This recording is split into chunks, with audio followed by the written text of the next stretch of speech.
Hi guys, so welcome to the first lesson of trigonometry.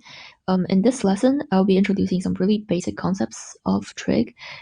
So this is really intended for those of you who know nothing about trigonometry, typically that you haven't taken geometry at school, or you're currently taking it, but you guys just haven't gone to the part of trig yet. So without further ado, let's get started. So first off, I want to introduce you to this trigonometric identities. Here we can remember from the Pythagorean's theorem that if a squared plus b squared equal to c squared, the triangle it forms is then a right-angled triangle.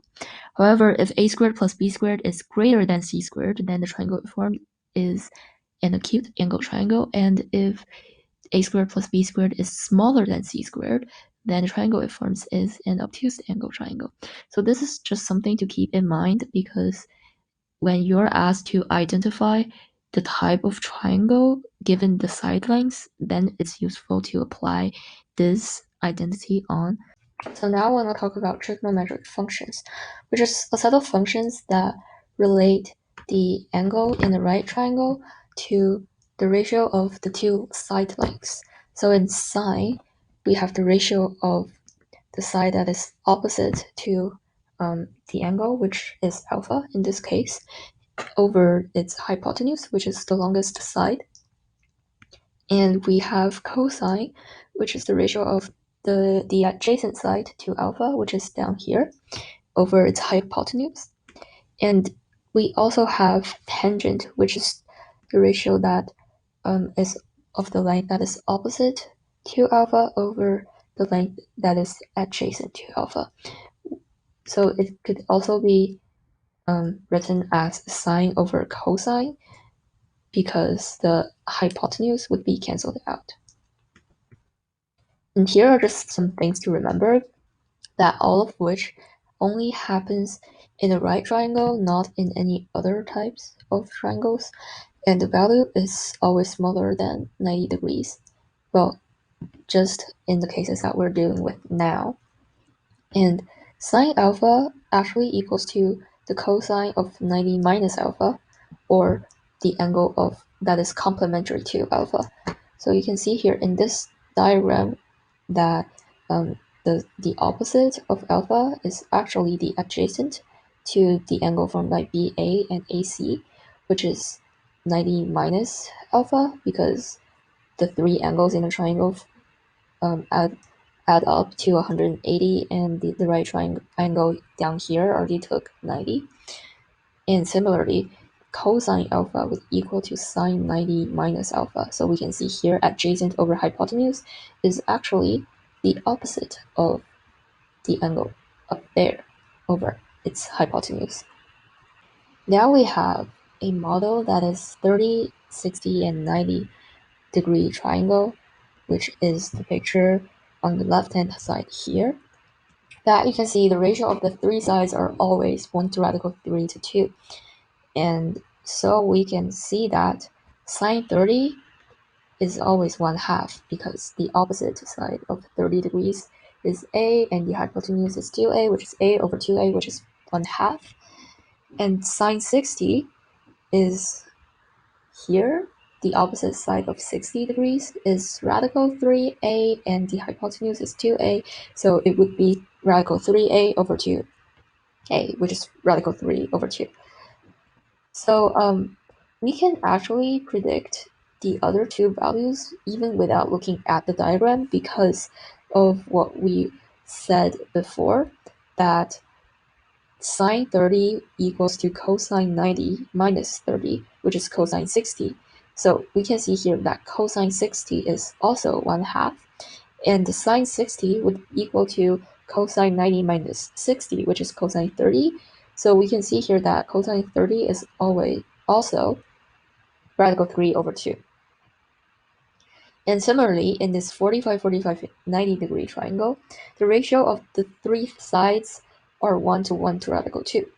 So you can see here that both the adjacent and the opposite sides is the same. So sine 45 would be radical 2 over 2, and cosine 45 would also be radical 2 over 2. So this is proven by the Pythagorean theorem, because you can see here that radical 3a squared plus a squared is 4a squared, which equals to 2a squared. And you can see here that 1 squared plus 1 squared equals to 2, which is the same as radical 2 squared.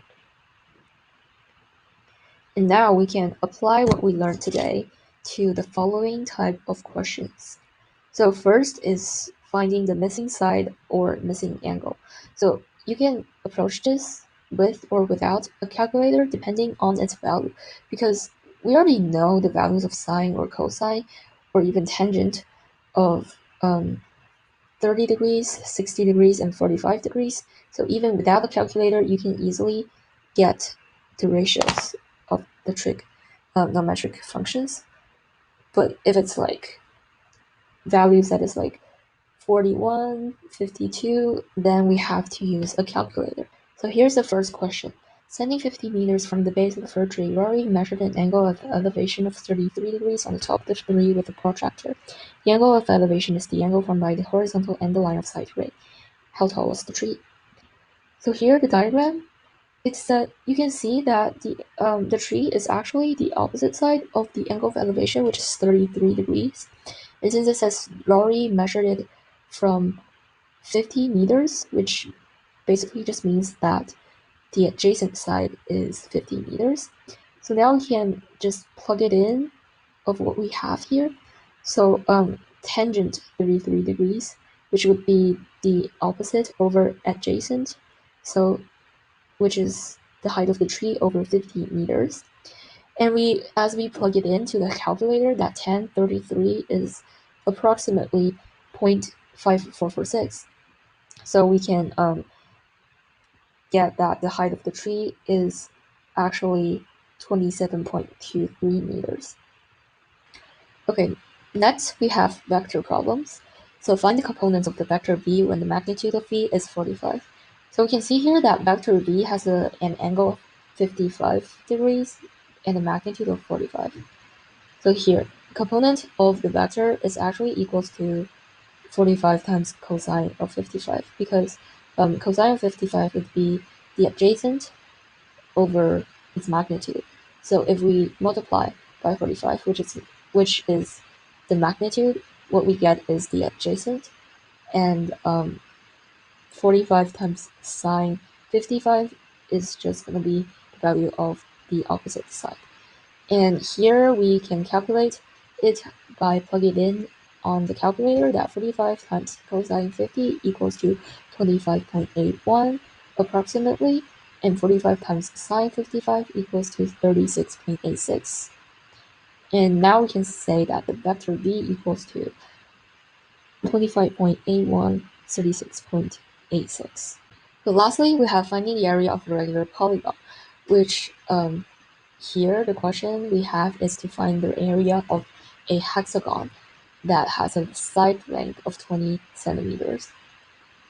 So we can see here that the angle of this hexagon is 120 degrees, and I assume that you already knew this, so we can just proceed. So sine 60 is the side of this isosceles triangle here. So you can see that we have 6 equilateral triangles. It is not only isosceles, but also equilateral. So we have 6 identical equilateral triangles here that has 360 degrees angle. So now we have sine 60 here, which is the height of this triangle, over 20, which is its hypotenuse. So it says the side length is 20 centimeters. And the height is actually 17.32 by multiplying 20 to the sine of 60. So now we can just calculate each triangle. So we have 20 as the base and 17.32 as the height. And we can calculate the area of this small triangle which is 20 times 17.232 divided by 2, and we can multiply it by 6 as there are 6 triangles to get the area of the polygon, the hexagon. So we have the answer would be 1039.23. That's it for today, and thank you so much for watching.